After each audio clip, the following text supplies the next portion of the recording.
ഡിസൈനിലാട്ടോ വന്നിട്ടുള്ളത്. അപ്പോൾ ചുരിദാറിലും സാരിയിലും എല്ലാം ചെയ്തെടുക്കാൻ പറ്റുന്ന നല്ലൊരു ഡിസൈനാണ്. അപ്പോൾ അത് ചെയ്യാൻ വേണ്ടിയിട്ട് ഇതുപോലെ 2 ഷെയ്ഡിലുള്ള ആങ്കർ ത്രെഡ് ഉപയോഗിച്ചിട്ടുണ്ട്. പിന്നെ ഇതുപോലൊരു മീഡിയം സൈസ് നീഡിലും കൂടെ ഉപയോഗിച്ചിട്ടുണ്ട്.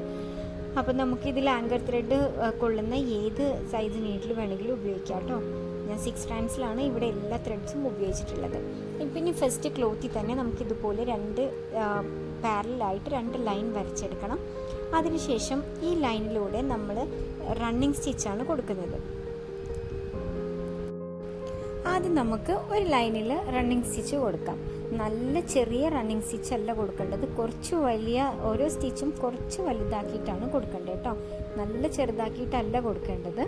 അപ്പോൾ നമുക്ക് ഫസ്റ്റ് ഒരു ലൈനൊന്ന് സ്റ്റിച്ച് ചെയ്തെടുക്കാം.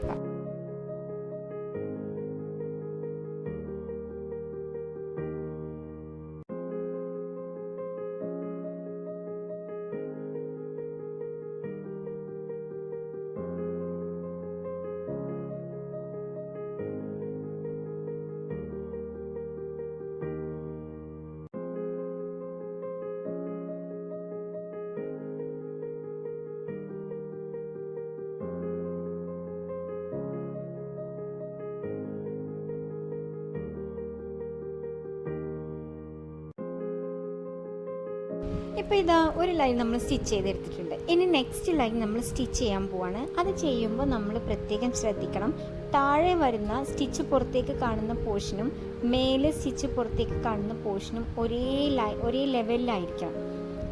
അത് നമ്മൾ താഴെ എങ്ങനെയാണോ സ്റ്റിച്ച് ചെയ്തിട്ടുള്ളത് അതേ രീതിയിൽ തന്നെയാണ് മേലെയും കൂടെ നമ്മൾ സ്റ്റിച്ച് ചെയ്ത് പോകേണ്ടത്.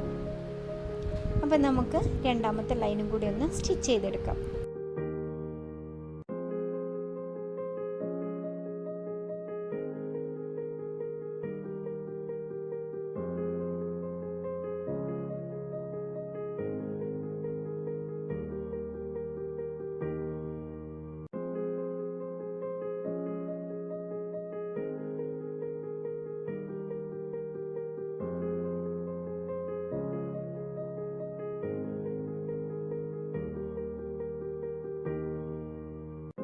ഇതാ ഇപ്പോൾ കണ്ടല്ലോ. അപ്പോൾ നമ്മൾ 2 ലൈനും സ്റ്റിച്ച് ചെയ്തെടുത്തിട്ടുണ്ട്. ഇതാ ഈ ഒരു രീതിയിലാണ് കേട്ടോ നമുക്ക് വരേണ്ടത്. രണ്ടും ഒരേ ഒരു ലെവലിൽ വരണം, അപ്പോഴേ നമുക്ക് ഈ ഒരു ഡിസൈൻ ചെയ്തെടുക്കാൻ പറ്റുള്ളൂ. ഇനി നമുക്ക് ഇതിൽ ഇതുപോലെ അടുത്ത കുറച്ച് റണ്ണിങ് സ്റ്റിച്ച് കൂടെ കൊടുക്കണം. നമ്മൾ നേരത്തെ 2 ലൈനായിട്ടാണ് കൊടുത്തത്. ഇനി നമ്മൾ അതിൻ്റെ എല്ലാം ഇടയിലൂടെ ഇങ്ങനെ താഴോട്ട് വീണ്ടും റണ്ണിങ് സ്റ്റിച്ച് തന്നെയാണ് കൊടുക്കേണ്ടത്. നമ്മൾ നേരത്തെ കൊടുത്ത അതേ വലുപ്പത്തിലുള്ള സ്റ്റിച്ച് തന്നെ കൊടുക്കാൻ വേണ്ടിയിട്ട് ശ്രദ്ധിക്കാം. ഈ ഒരു രീതിയിൽ നമുക്കിത് കംപ്ലീറ്റ് ഒന്ന് സ്റ്റിച്ച് ചെയ്തെടുക്കാം.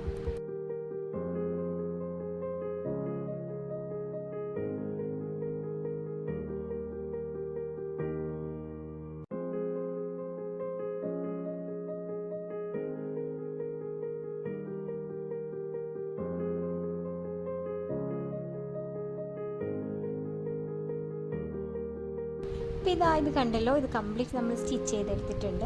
ഇനിയിപ്പോൾ നമുക്കിതിൽ കാണാൻ പറ്റും താഴെ ഭാഗത്തും മേലെ ഭാഗത്തും ഒരു പ്ലസ് ആകൃതിയിൽ. അപ്പോൾ നമ്മൾ താഴെ ഭാഗത്ത് ഇതുപോലെ ഒരു പ്ലസിൻ്റെ ഏകദേശം ഒരു സെൻറ്ററിൽ ഒരു സ്റ്റിച്ചിൻ്റെ താഴെ ഭാഗത്ത് നിന്നായിട്ടാണ് നമ്മൾ സ്റ്റാർട്ട് ചെയ്യേണ്ടത്. അതിനുശേഷം ഓരോ സ്റ്റിച്ചിൻ്റെ ഉള്ളിലൂടെയും ഇതുപോലെ നീഡിൽ ത്രെഡ് ഒന്ന് ചുറ്റിയെടുക്കുകയാണ് വേണ്ടത്. ഒരിക്കലും ക്ലോത്തിൽ താഴേക്ക് നീഡിൽ കുത്തി ഇറക്കുന്നില്ല, ഇതുപോലെ ജസ്റ്റ് ഒന്ന് ചുറ്റിയെടുക്കണം. ചുറ്റിയെടുത്ത് ലാസ്റ്റ് പോർഷൻ വരുമ്പോൾ നമ്മളിത് താഴേക്ക് കുത്തിയിറക്കും. 2 പ്രാവശ്യമാണ് ഇതിൽ ചുറ്റിയെടുക്കേണ്ടത് കേട്ടോ. ഇപ്പോൾ ഒരെണ്ണം നമ്മൾ ചെയ്തെടുത്തിട്ടുണ്ട്. ഇനി നെക്സ്റ്റ് ചെയ്യാൻ വേണ്ടിയിട്ട് ഇപ്പോൾ നേരത്തെ ചെയ്തതുപോലെ തന്നെ ആ സ്റ്റിച്ചിൻ്റെ ഏറ്റവും അറ്റത്ത് നിന്നിട്ടാണ് നമ്മൾ സ്റ്റാർട്ട് ചെയ്യേണ്ടത്. അതിനുശേഷം വീണ്ടും ഇത് ചുറ്റിയെടുക്കുക, 2 പ്രാവശ്യം ചുറ്റിയെടുക്കുക. വീണ്ടും നീഡിൽ താഴേക്ക് ഇറക്കിയിട്ട് നമ്മളവിടെ ഒരു സ്റ്റിച്ച് കൊടുക്കുക. ശേഷം വീണ്ടും നെക്സ്റ്റ് ചെയ്യാം. ഇതിങ്ങനെ കംപ്ലീറ്റ് നമുക്ക് ഈ ഒരു ചെയ്തെടുത്ത കംപ്ലീറ്റ് പോർഷനും നമുക്കിതുപോലെ ഒന്ന് ത്രെഡിനൊന്ന് ചുറ്റിയെടുക്കണം.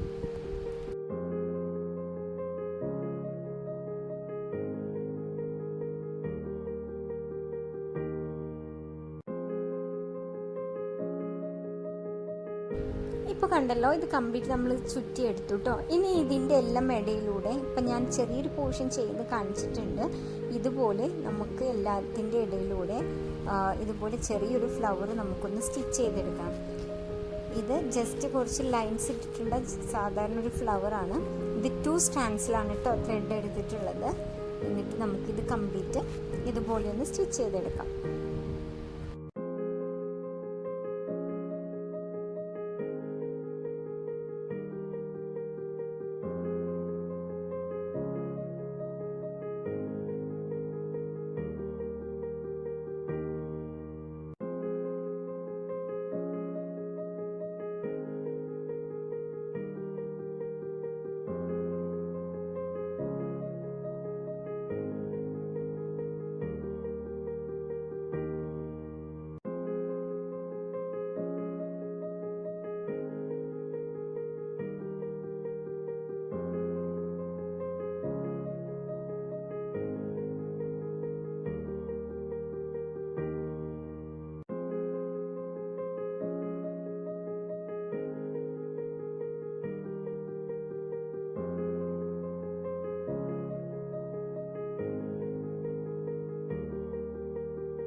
ഇപ്പോൾ ഇത് കണ്ടല്ലോ, ഇതുപോലെയാണ് നമ്മുടെ ബോർഡർ ഡിസൈൻ പോകുന്നത് കേട്ടോ. നല്ല ഭംഗിയിൽ നമുക്ക് ചെയ്തെടുക്കാൻ പറ്റുന്ന നല്ലൊരു ഡിസൈനാണ്.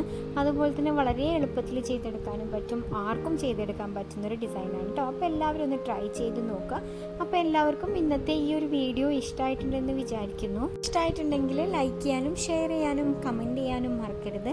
ചാനൽ സബ്സ്ക്രൈബ് ചെയ്യാതെ കാണുന്നവരുണ്ടെങ്കിൽ ദയവായിട്ട് ചാനൽ ഒന്ന് സബ്സ്ക്രൈബ് ചെയ്യുക. അപ്പോൾ നമുക്ക് വീണ്ടും കാണാം. താങ്ക്